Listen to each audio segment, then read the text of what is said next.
Hi everyone, so in this lesson I'm going to teach you how to create a research page. And in this research page you need to include a drawing and information about the tiny house design. Early in the lesson you would have learnt about what tiny house design is, and essentially it's about people living in micro homes, choosing to have a more minimalistic lifestyle approach to things, and thinking about the modern aesthetics where less is more. So once you've researched and watched the video clips and noted down all that information, you need to write that information down at the bottom of your page as shown here. I've given you guys some sentence starters. For instance, tiny house is a what? The problem with big houses today, and so forth. So use these sentence starters to help you answer the questions if you're not sure how to do that. Okay, so the next part I'm going to quickly show you how to draw a tiny house design. And in order to do that, you need to look through the slides and look at images that you really like in terms of tiny house design and choose one to recreate from. So I've chosen one to recreate from, and I'm going to add a title and today's date. So make sure you write down the correct today's date, obviously because this was recorded at an earlier time. First, add a vertical line. Then add 2 parallel diagonal lines, and then 2 parallel opposite diagonal lines.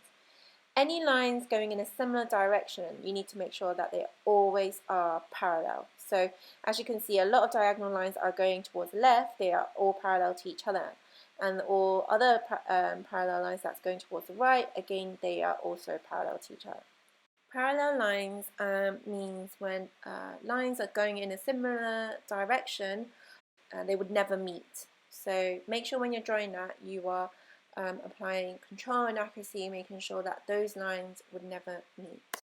So when we're looking at parallel lines, you can see that all vertical lines, lines that's going downwards, are parallel to each other. So you can tell that no matter how long that line you draw out, they would never meet. And the same with other diagonal parallel lines that you can see that might be going towards the right side. They are parallel to each other as well as the opposite side. Practice sketching your drawing because as designers and architects, they would always sketch out their ideas roughly first before they make a model or final prototypes, but do aim to apply control and accuracy.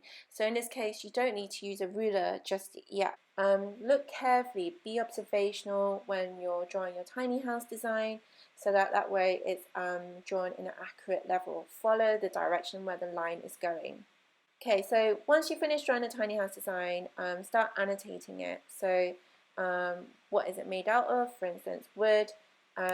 What things inspired you to add? So for instance, for me, I've added some solar panels so that they can use renewable energy, which is good for the environment, and that's the whole point of tiny house design. And then start adding all your research information as you're going along. Example of this demonstration is on the slide, so you can use that to refer back to. Okay.